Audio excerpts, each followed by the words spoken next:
Sunod na pinuntahan ng mga operatiba ang Batangas. Ito na mga kapuso, malapit na tayo dito sa pinaka-target area. Papakita ko sa inyo. Covert yung galaw, pero limitado lang kasi yung mismong lugar na sinasabing pinagtataguan nitong si dismissed Mayor Alice Guo ay isang parang resort na talagang napakalaki at yung pwesto niya very strategic kasi nasa tip siya ng isla na hindi siya pwedeng masilip ng kahit saang vantage point sa island. Dalawang approach ang gagawin doon sa mismong resort na yon. By sea at yung isang grupo naman by land. So, bago ka makarating doon sa mismong likuran ng resort na yon, kinailangan na gumamit ng mga tricycle. Nakasakay lang sa tricycle, hindi kasi pwedeng gumamit ng 4 wheels doon sa isla dahil ang liliit, ang kikipot lang ng daan. Sabay-sabay nagtagpo ang mga operatiba ng PNP, NBI at Bureau of Immigration sa nasabing lugar. Ngunit nalaman natin na yung mga movements natin noon is parang 1 or 2 weeks delayed. So, hindi natin masasabi na siya yung nakita natin sa CCTV that time. Although, nababalidate natin na based doon sa tracing natin ng mga videos na sinasend ng confidential informant. Kasi lumipat tayo from Zambales to Batangas. May video na pinakita sa amin. Mas pinapalakas nun yung theory namin na dumaan nga siya ng Batangas. Kasi kung naalala mo, sinabi ni Sheila na yung bumiyahe sila from Tarlac 4 to 5 hours. Kung titignan mo, ang sakto yun sa Batangas. And from Batangas naman, pwede ka nang pumunta ng Palawan and from Palawan to Malaysia.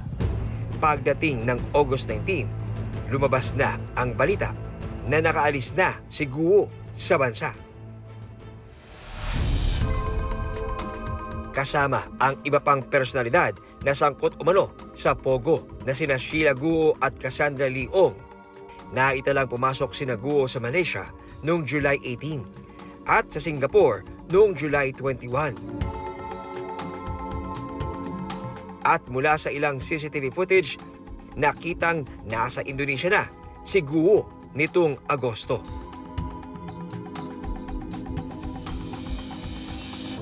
Tumawid lang sila sa Batam from Singapore just to renew their visa. Kasi I believe mag-overstay na sila sa Singapore that day, para magta-30 days na sila.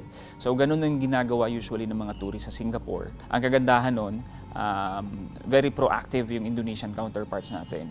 And I think during that time, mayroon ding conference yung mga commissioner and director ng iba't ibang immigration bureau ng iba't ibang ng Southeast Asian countries. So doon real-time nagkaroon sila ng palitan ng information. Karamihan ng mga agents ng Fugitive Search Unit ng BI at ng NBI ay naiwan sa Indonesia para magkaroon ng hot pursuit kay dismissed Mayor Alice Guo. So tumagal ng 2 weeks yung kanilang paghahanap. Nakakuha sila ng mga CCTVs kung saan lumapag si dismissed Mayor Alice Guo galing sa area ng Batam. Sumakay siya ng eroplano at lumanding siya sa isang airport sa Jakarta. Mula doon sa point of view nung camera, makikita na si Alice Guo ay naglalakad at kapansin-pansin na maiksi na yung kanyang buhok.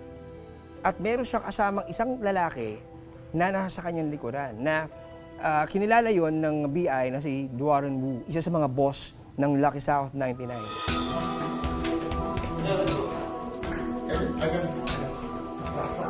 Lumalabas na ang naging susi sa pagkahuli kay Alice Guo ay ang nabili niyang SIM cards sa Indonesia.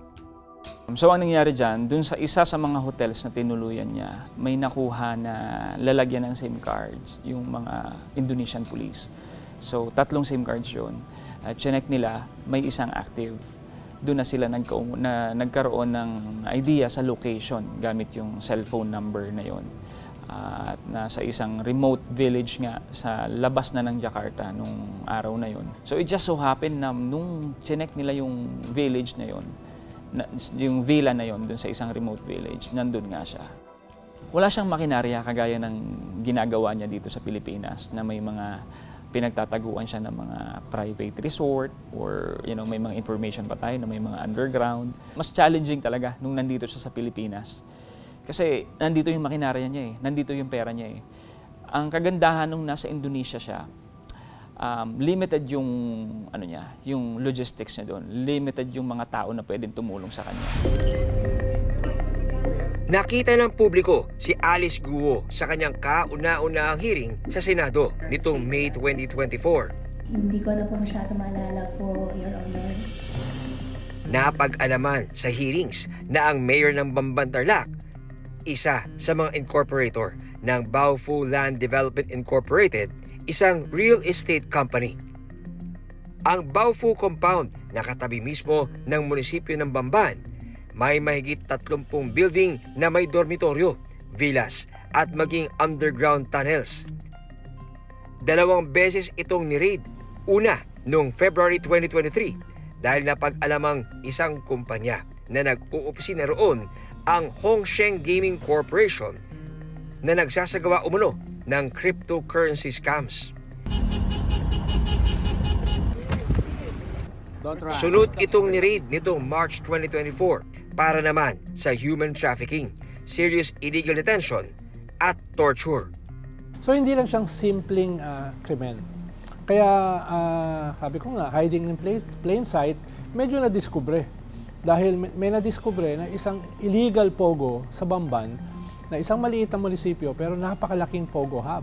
At meron pang torture chamber, meron pang gun range, parang may sariling mall pa So, yung impunity na yan, na-discover, at syempre, ay pupunta yan dun sa bakit napayagan ito.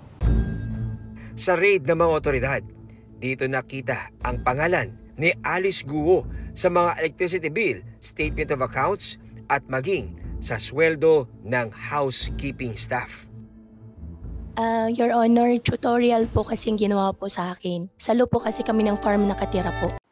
Maraming salamat sa pagtutok sa Eyewitness, mga kapuso. Anong masasabi nyo sa dokumentaryong ito? I-comment na yan at mag-subscribe sa GMA Public Affairs YouTube channel.